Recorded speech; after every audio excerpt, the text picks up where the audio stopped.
A self-storage facility can make money from a room the customer barely visits. The owner doesn't furnish it. There's no kitchen, no bathroom, no bed, and usually no employee standing nearby. The customer brings their own boxes, moves everything in, locks the door, and may keep paying for months while the unit sits untouched. That looks like a business built on empty space. It isn't.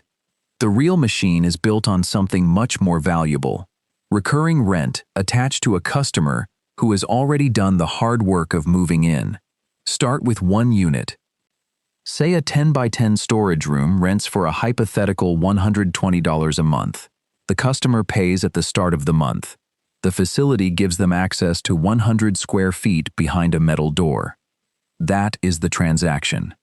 Now look at what the owner does not have to provide. No furniture, no housekeeping, no daily service, no restaurant, no receptionist for every customer. Turnover can be as simple as checking the unit, sweeping the floor, and renting the same box again. The customer even transports the inventory. Their inventory. That is why the economics can become unusually attractive once the building already exists. The $120 is not profit. The property still has taxes, insurance, utilities, repairs, security, marketing, payroll, software, and possibly a large loan sitting underneath it. But many of those costs do not rise much when one more existing unit gets rented. The gate was already there. The cameras were already recording. The roof was already covering the building. The property tax bill was already coming. So when an empty unit becomes occupied, a large part of that additional rent can flow toward covering fixed costs and then toward property-level profit. This is the first hidden rule of self-storage. An empty unit is not much cheaper to own than a full one. That makes occupancy incredibly important. Take a hypothetical 500-unit property averaging $120 per occupied unit. At 80% occupancy, 400 units are paying rent. That is $48,000 a month before expenses. At 90% occupancy, 450 units are paying. That is $54,000. Only 50 more customers created another $6,000 of monthly revenue, while the building itself barely changed. But now the logic turns. If occupancy is so valuable, why not keep cutting prices until every door is rented? Because a completely full storage facility can be a pricing mistake. If almost nobody leaves and every unit is occupied, the operator may discover that demand is stronger than the price suggests.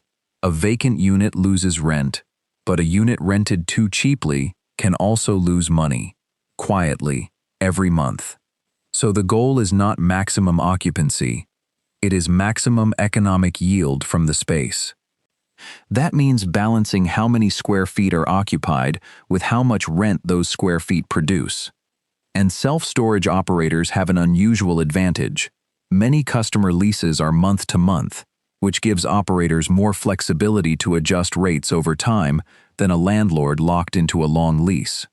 Major operators, including Public Storage and Extra Space, describe their storage leases as generally month to month, and Extra Space explicitly notes that its leases allow rental rates to increase as market conditions permit.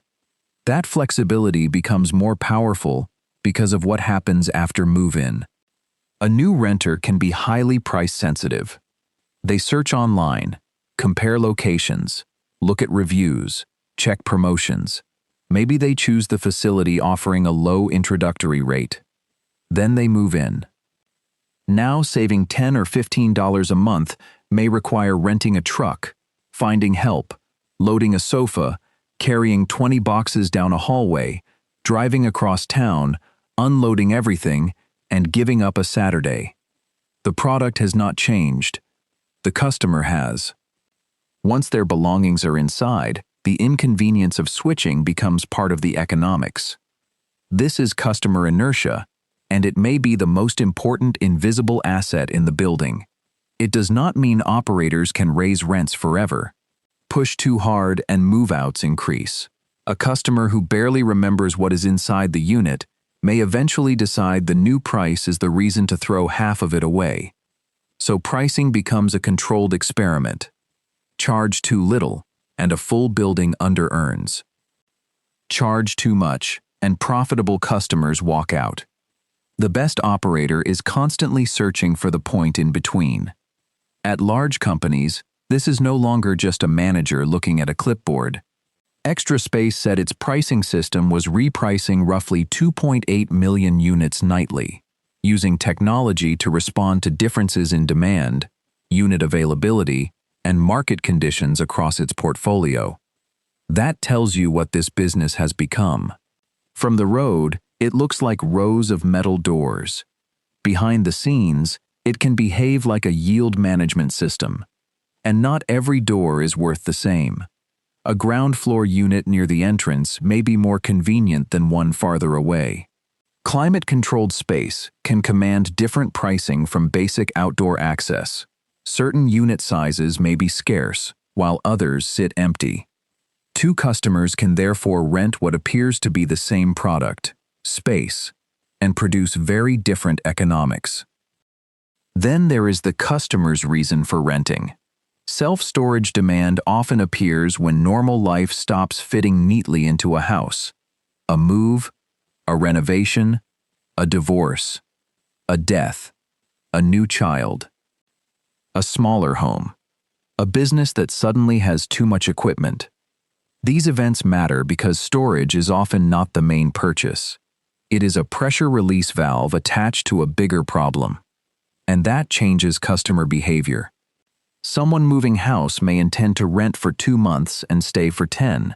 Someone storing a deceased parent's belongings may delay the decision to sort them.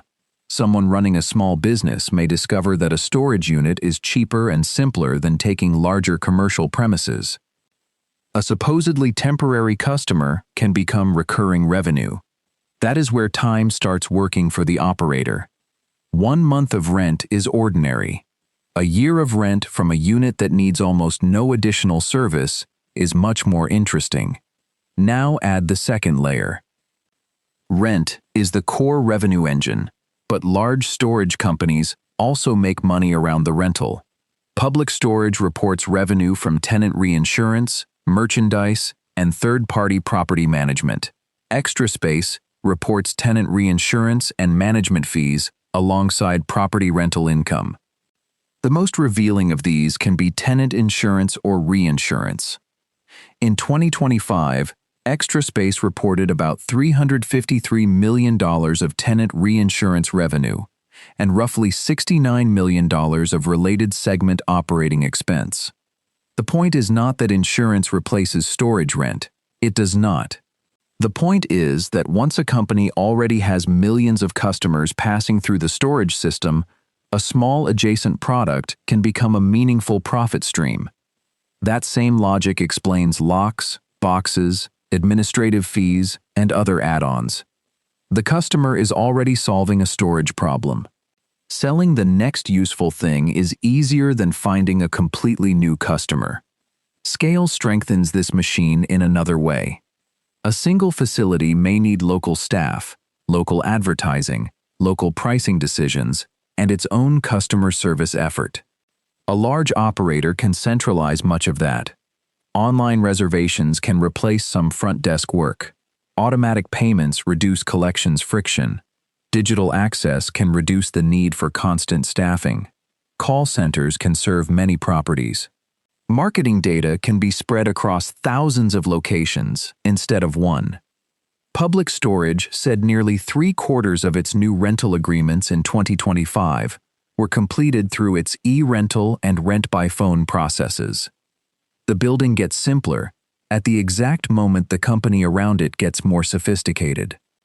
There is another reason the model can look healthier from the outside than it really is. Cash flow and profit are not the same thing. Storage rent is generally collected month by month, which gives the property recurring cash coming in, but that cash still has jobs waiting for it. Operating bills get paid first.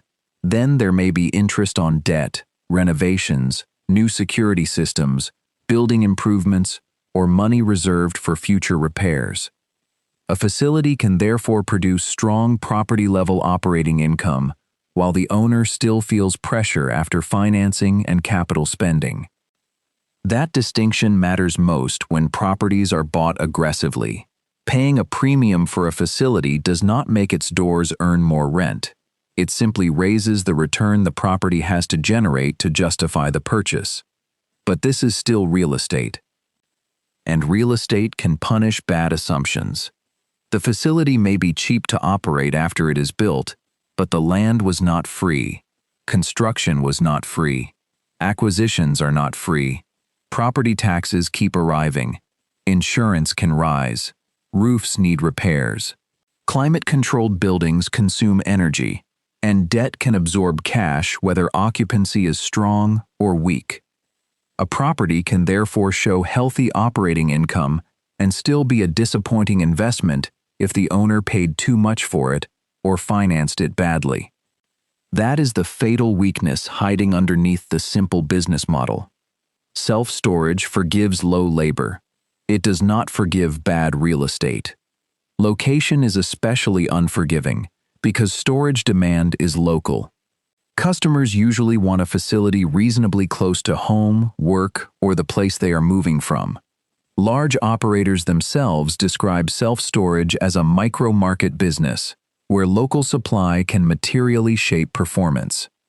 Build in the right place with limited competing supply, and occupancy can support pricing. Build too much space in the same trade area, and every operator starts fighting for the same customer. Promotions increase. Move-in rates weaken. Vacant units multiply. The costs stay. That is why an empty self-storage building is not a cheap building. It is a machine whose fixed expenses are still running, while its revenue-producing doors sit unused. And this is also why the best operators do not simply chase growth. Every new facility creates more rentable square feet, but only demand turns those square feet into cash. More doors are not automatically more profit. More profitable doors are. Which brings the whole model back to that first 10 by 10 room. The metal box itself is almost brutally simple. What makes it valuable is the system around it. A good local site, enough demand, disciplined pricing, low service requirements, recurring monthly billing, customer inertia, and an operator that knows when one more occupied unit is worth more than one more rent increase. The customer sees a place to put things they do not currently have room for. The owner sees 100 square feet of capacity that can be priced, filled, repriced, and monetized month after month. That is the hidden economics of self-storage. It does not really make money by owning empty rooms. It makes money by turning somebody else's space problem into recurring revenue and keeping the room occupied after the customer would rather forget what is inside.